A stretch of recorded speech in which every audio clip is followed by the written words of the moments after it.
Hello guys, welcome back to another video from the 8th generation, and today we will be talking about the newly announced M1 12.9-inch iPad Pro. And this time we are reviewing the bigger version because it has a little bit more features than the normal 11-inch size. But really, around 95% of what we're really going to be talking about will be the same for the iPad Pro 11-inch size. First, let's talk about the design. The new iPad Pro has the same design as what we got with the new iPad Pro in 2018, which we also got with the new iPad Air 4. But we also did get the new cameras that we got in the 2020 model, and of course it comes in two sizes and colors, and not really much has really changed about design, except that the 12.9-inch model is around 0.7 millimeters thicker than the older model, which should not really affect anything. But you might not be able to close your old Magic Keyboard as well. This is why they're now selling a new Magic Keyboard in the white and black color. But as I said, it's not really noticeable. But really, enough talking about the outside. Let's talk about the inside of the iPad, because it has some big improvements. We got the M1 chip inside the iPad, which gives it an even better multi-core score and single core score, which is a very nice thing to have. You'll want to have a very powerful device that can carry you throughout everything. But of course, it is stronger than the older A12Z Bionic that we had in the 2020 iPad Pro, and of course the 2018 iPad Pros with the A12X Bionic. But really, we all know that the A12Z is still powerful enough for any daily task, writing scripts, also video editing. Like, I remember last year we were seeing lots of reviews of the iPad Pro with the A12Z, and really the A12X is also still very powerful, like editing videos. You know, you can edit 3 streams of 4K 60 FPS high videos, and also you can edit on 1 to 2 streams or H.265, which is a very hard codec with cameras, and lots of computers struggle with it. But of course the M1 gives you a bigger and more powerful SoC, so you can get more work done. But really, the biggest gripe with the new iPad Pro is that it has great hardware, but the only problem is that it's lacking iPadOS in some features. I was waiting to upload this video after WWDC in the hopes that we might get some big features, but we're not. It was very hard for me to recommend the iPad. If we get them later, remember, you should never buy a product for the features that are promised to you. You should buy the product for what it gives to you and what the features that it has now. Never buy a product for promises that it will get new and better features and software. But I don't really need to explain how very powerful the M1 chip. We all saw some comparisons between MacBook Air, M1, MacBook Pros, and also the M1 iPad Pro. It was very amazing that we got the M1 on an iPad. And now the iPad Pros come up to 16 gigabytes of RAM in an iPad. In iPad models with 128, 256, or 512 gigabyte of SSD, you'll get 8 gigabytes of RAM. And with the 1 terabyte and the newly added 2 terabyte SSDs, you will get 16 gigabytes of RAM on an iPad, guys.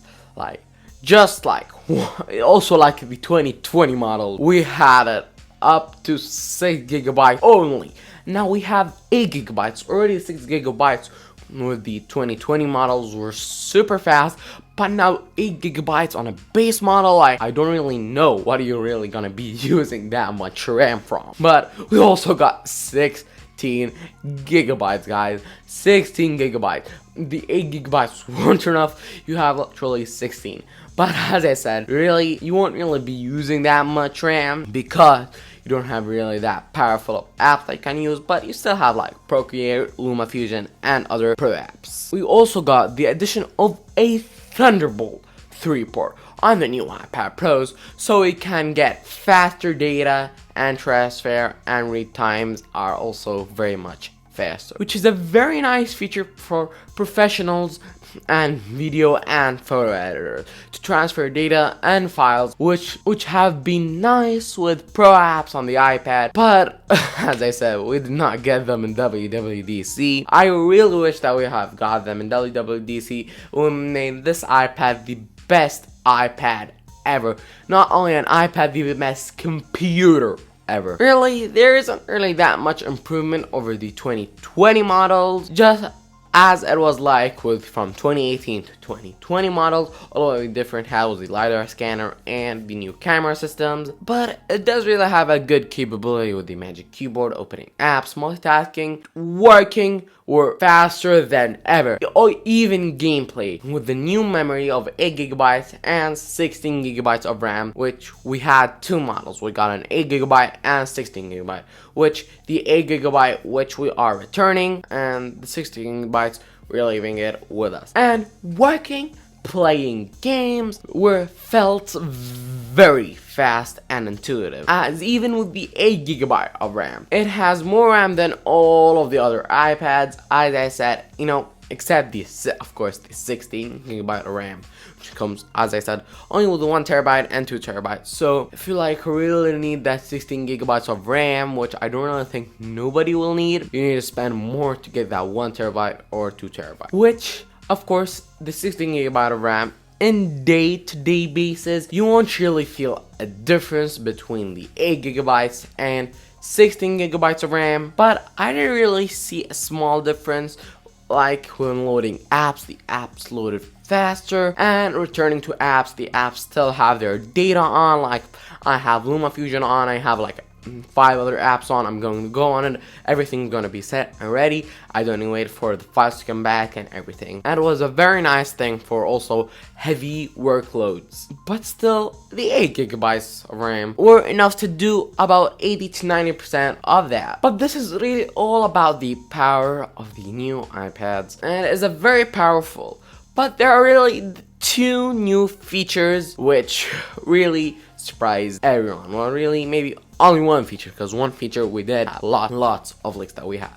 One feature comes with the 12.9-inch and 11-inch sizes, and one, very disappointingly, only comes with the 12.9-inch iPad Pro, which are center stage and mini LED display on only the 12.9-inch iPad Pro. But first, let's start with center stage.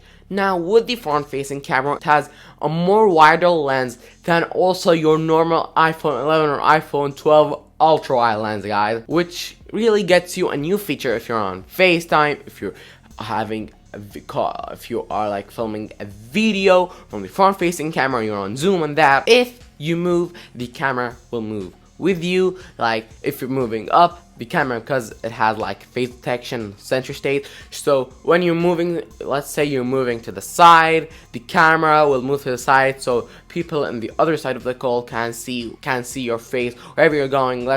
Which the feature that I really mostly loved playing with the new iPad Pro. And finally, we did get the mini LED, which is a better type of an OLED display. It has amazing contrast ratio and pretty good darks. It's not really that much dark as a true OLED, but it's much times better than the normal LCD that we had. And this is really that 6000 Pro Display XDR, that $6,000 monitor compressed to a cheaper and smaller display that also has a full OS on. It has a small size, but we still got lots and millions of pixels, and we get 1000 nits of brightness sustainably always, and can also shoot up to 1600 nits of brightness. So this really sums up everything about the new iPad Pros.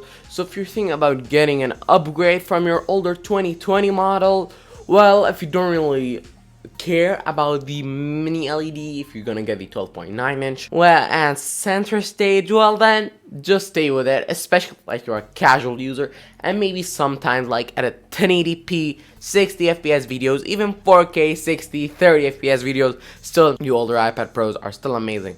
Like people added on an A10 7th generation iPad, which the couple first, I think it was the first 2 videos that we ever had on this channel, were edited with the iPad behind me, which is the 7th gen iPad. But really, if you're like on a very older iPad Pro, like the 1st generation iPad Pro, it is still a very good thing. If you really need to upgrade, maybe get the 11-inch or 12.9-inch, or maybe wait for a better, let's say, better hardware. And really, we don't care about the hardware, guys. We want that software. But now, thank you guys for watching. Don't forget to like, subscribe, and share this video with a friend. And guys, don't forget, if we hit 150 subscribers, we're gonna do an AirPods giveaway. So subscribe and tell all of your friends to subscribe. So when we hit 150, you're gonna see a Google form down in one of our videos in the description, so you can go enter the giveaway and try to win your AirPods. So thank you guys for watching. Don't forget to like, subscribe, and share this video with a friend. Adrian Review out.